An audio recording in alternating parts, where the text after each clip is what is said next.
Y bueno, vamos a continuar con 70 veces 7. Estuvimos leyendo en nuestra última sesión sobre el perdón en la vida diaria.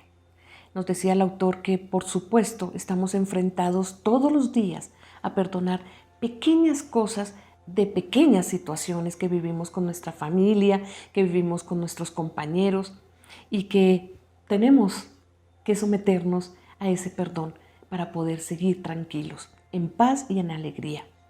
Pero también nos contó sobre diferentes vivencias que tuvo a lo largo de su vida el autor y que desde pequeño, acuérdense que tuvo operaciones y estaba siempre tratando de tener amigos, y cómo esas vivencias de la infancia, de la adolescencia y después cuando adulto fueron creando en él resentimientos, situaciones que causaban resentimiento más bien. Pero sus padres, su papá particularmente, siempre les enseñó que no podían hablar mal de los demás y que era necesario perdonar. De hecho, ese papá, acuérdense que también vivió problemas y vivió resentimientos por parte de su propia comunidad de fe, con su propia comunidad cristiana. Y aún así el Señor le transmitía a sus hijos lo que él sentía de la necesidad del perdón para estar tranquilos. Bueno, el autor nos dice, cerrando ya ese segundo capítulo, que le quedan enseñanzas, le quedan grandes enseñanzas y nos las transmite a nosotros. Qué importantes, miren. Una, que no importa cuánto daño nos causen y no importa cuánto no nos comprendan, lo importante, lo realmente importante es que tu corazón esté bien con Dios. Eso es lo importante. Y en segundo lugar dice que perdonar, por supuesto, tiene que venir de dentro de nosotros, pero que ese perdón no podemos lograrlo con nuestras propias fuerzas. Necesitamos de Dios, necesitamos del Señor para poder perdonar. Y nos dice que perdonar tiene que venir de Dios y Él, el Señor, obra únicamente cuando en oración y con humildad reconocemos nuestra incapacidad para hacerlo solos. En oración le decimos a Él que nos ayude para poder perdonar, porque nosotros en nuestra condición de humano, en nuestra condición pecadora, es imposible hacerlo solos. Entonces, ahí termina esa segunda parte y hoy empezamos una bien bonita y se llama el perdón en el matrimonio. Escúchenme. En los años de mi actividad como consejero espiritual, he visto una y otra vez que a menos que un marido y su mujer se perdonen a diario, el matrimonio puede convertirse en un infierno. También he visto que aún los problemas más peliagudos a menudo se resuelven mediante las palabras "lo siento, perdóname". Puede ser difícil pedirle perdón al cónyuge, requiere humildad y la admisión de las propias debilidades y de las propias fallas. Mas esto es justamente lo que hace que el lazo matrimonial sea sano y sea fuerte. Que los cónyuges vivan en mutua humildad, plenamente conscientes de su dependencia interior el uno del otro. Dietrich Bonhoeffer escribe que tenemos que, abro comillas, convivir en el perdón de los pecados, porque sin perdón ninguna comunidad humana, y menos aún el matrimonio, puede sobrevivir.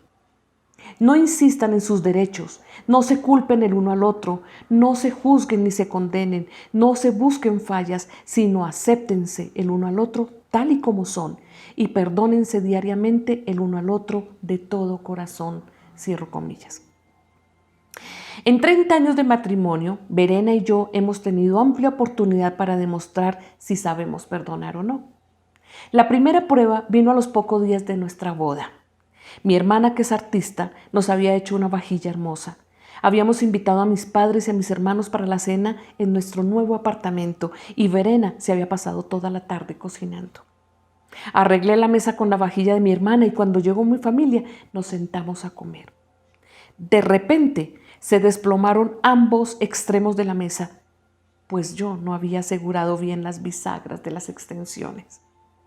El piso estaba cubierto de comida y platos rotos y mi esposa corrió llorando saliendo del comedor. Pasaron horas antes de poder reírnos de ese desastre. Mientras tanto, esa historia se ha convertido en una leyenda familiar. Cuando teníamos 8 hijos, había razones de sobra para estar en desacuerdo.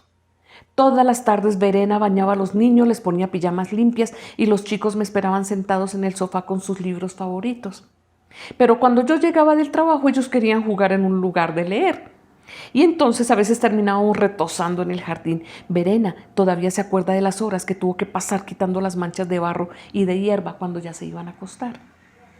La mayoría de nuestros hijos padecía de asma y cuando eran pequeños nos despertaban noche tras noche tosiendo y ahogándose.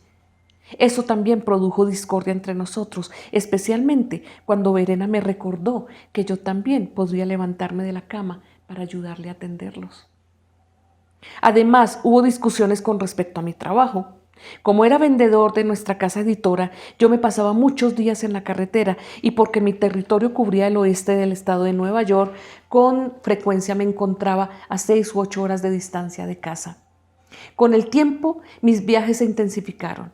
En mis funciones de asistente de mi padre, viajé a Europa varias veces al año y más tarde, como anciano, hice frecuentes viajes al Canadá, a Europa y al África. Casi siempre yo defendía estos viajes diciendo que eran de vital importancia, aunque esa explicación no lograba apaciguar a mi esposa. Ella me empacaba las maletas, se adaptaba a un programa ajetreado y muchas veces se quedaba atrás con los hijos despidiéndome. Y ahí también estaba el diario, por supuesto, el New York Times. Después de un día agotador en la carretera, yo no veía nada de malo en descansar por un rato leyendo el diario mientras que los niños jugaban contentos alrededor mío. Y yo expresé esa opinión con bastante vehemencia, era un descanso. Mucho más tarde llegué a comprender lo egoísta que había sido con ella. Me pregunto a menudo cómo habría resultado nuestro matrimonio si no hubiésemos aprendido desde el principio a perdonarnos diariamente el uno al otro. Son tantas las parejas que duermen en la misma cama y comparten la misma casa, pero que dentro de estas están distanciados porque han levantado una muralla de resentimientos entre sí. Los ladrillos de esa pared pueden ser muy pequeños. Un aniversario olvidado, un malentendido, una reunión de negocios que tenía prioridad sobre una excursión familiar. Y las mujeres se erizan cuando sus maridos tiran la ropa al piso en vez de echarla en el canasto. Y a los maridos no les cae bien que sus esposas les recuerden que ellas también han estado trabajando todo el día. Muchos matrimonios se salvarían sencillamente con darse cuenta que los seres humanos somos todos imperfectos. Con demasiada frecuencia se presume que en un buen matrimonio no hay discusiones ni desacuerdos. Pero esta es una expectativa ilusoria, por lo cual al poco tiempo se desilusionan y se separan alegando motivos de incompatibilidad. La imperfección humana hace que cometamos errores y nos hiramos unos a los otros. Muchas veces sin quererlo y sin saberlo nos herimos. La única solución garantizada, infalible que yo he encontrado en mi vida ha sido el perdonar. Hasta 70 veces 7 en un día si es necesario. Y por supuesto orar. Sin orar juntos a diario, las innumerables tensiones que forman parte de todo matrimonio siguen fermentando lentamente y sin necesidad alguna. En cambio, una vida de oración activa mediante de la pareja mantiene a la pareja enfocada en Dios y así se protege su unidad. Perdonar las continuas provocaciones de todos los días, seguir perdonando a la suegra mandona, al marido tirano, a la esposa regañona, a la hija egoísta, al hijo mentiroso. ¿Cómo podemos lograrlo? Únicamente, creo yo, recordando nuestra propia situación y tomando en serio la oración diaria. Perdona nuestras ofensas, así como nosotros perdonamos a los que nos ofenden. Esta es la única condición bajo la cual se nos ofrece el perdón. Rechazar el perdón es rechazar la misericordia de Dios para con nosotros mismos. No hay excepciones, ni por asomo. Lo que Dios dice, lo dice en serio. El poder de la oración queda ilustrado maravillosamente con la historia de mis suegros, Hans y Margrit Meyer. Hans era un hombre voluntarioso y su testarudez causó más de un periodo de separación en su matrimonio. Como era un ardiente antimilitarista, fue encarcelado solo meses después de su boda en 1929 por haber rehusado integrarse al ejército suizo. Poco después de salir de la cárcel, volvieron a separarse. Margrit, quien acababa de descubrir la iglesia y estaba de visita allí, quería integrarse a la comunidad, pero Hans no quería. Pertenecía a los socialistas religiosos y tenía ideas muy diferentes acerca de la vida en comunidad. Marguerite hacía poco que había dado a luz a su primer hijo y le rogó a Hans que la acompañara, pero a Hans no le podía persuadir fácilmente. Pasaron varios meses antes de que Marguerite pudiera convencerlo de que él viniera con ella. Después de 30 años y 11 hijos, Hans y Marguerite se volvieron a separar. Para esa fecha estaban viviendo en Sudamérica. Era el año 1961, un tiempo de gran confusión y trastornos internos en Brudorf. Como no le era posible reconocer sus propias fallas ni perdonar las de otros, Hans se separó de su esposa y de la comunidad.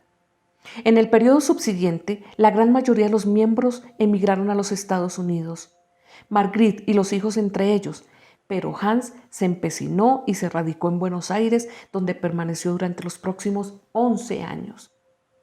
No había señales externas de rencor, pero tampoco había señales de reconciliación. Poco a poco un murallón de amargura se levantó y amenazaba mantenerlos separados para siempre.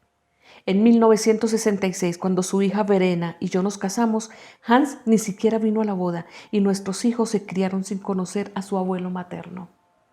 En el año 1972 hice un viaje a Buenos Aires con mi cuñado Andreas, esperando poder reconciliarnos con el padre. Pero a Hans no le interesaba. Quería relatar nada más que su versión de lo que había pasado e informarnos una vez más de las muchas veces que se le había ofendido. De repente, el último día, hubo un cambio. Hans nos informó que vendría a visitarnos a los Estados Unidos, pero insistió que vendría por solo 2 semanas y que ya tenía el boleto de regreso. No obstante, para nosotros era un comienzo. Cuando finalmente se materializó la visita, nos llevamos un chasco. Hans simplemente no podía perdonar. No escatimamos esfuerzos para aclarar los conflictos del pasado y admitimos nuestras culpas en los sucesos que llevaron a la larga separación, pero aún así no logramos nada. Intelectualmente, Hans sabía que lo único que nos dividía era su incapacidad para perdonar. Aún así, no podía humillarse lo suficiente como para hacerlo. Casi habíamos perdido toda esperanza cuando ocurrió algo decisivo. En medio de una reunión de los miembros, mi tío Hans Hermann, que estaba muriéndose de cáncer pulmonar, reunió todas sus fuerzas, se le acercó a Hans y le puso un dedo en el pecho diciendo: «Hans, el cambio tiene que realizarse aquí». Estas palabras le costaron un esfuerzo tremendo. Mi tío recibió oxígeno por tubos nasales y apenas sí podía hablar. Y Hans quedó completamente desarmado. Su frialdad se derritió y en ese mismo momento decidió regresar. Hizo un breve viaje a la Argentina para liquidar sus asuntos y volvió para unirse a Marguerite y a la comunidad. A poco tiempo era el mismo miembro dedicado y enérgico que había sido décadas atrás. En todos los años de separación, Hans nunca tocó a otra mujer. Marguerite oró diariamente por el regreso de su esposo. Aún así, ambos habían sido heridos y llevó tiempo restaurar la confianza entre los dos. Como yerno de Hans, puedo atestiguar que así fue. Vivieron juntos en amor y alegría con sus hijos, nietos y bisnietos hasta que Marguerite falleció 16 años después. Y 4 años más tarde falleció Hans también.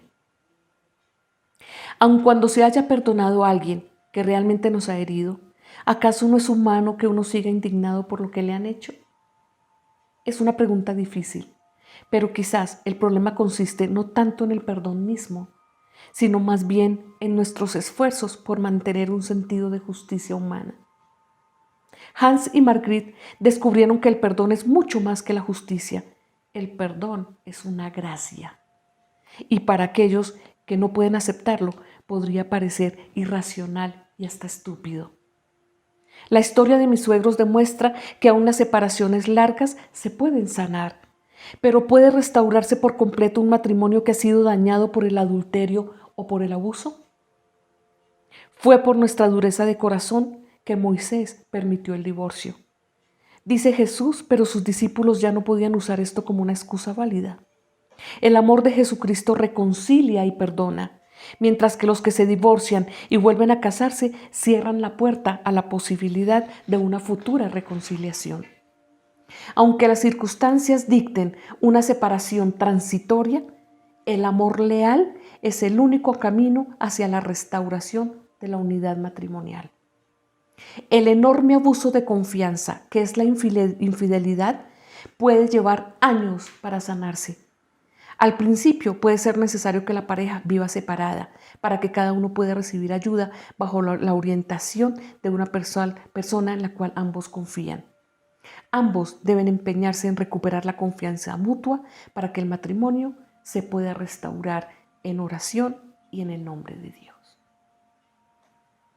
Terminamos esta parte y los espero para que sigamos leyendo la siguiente. Muchas gracias.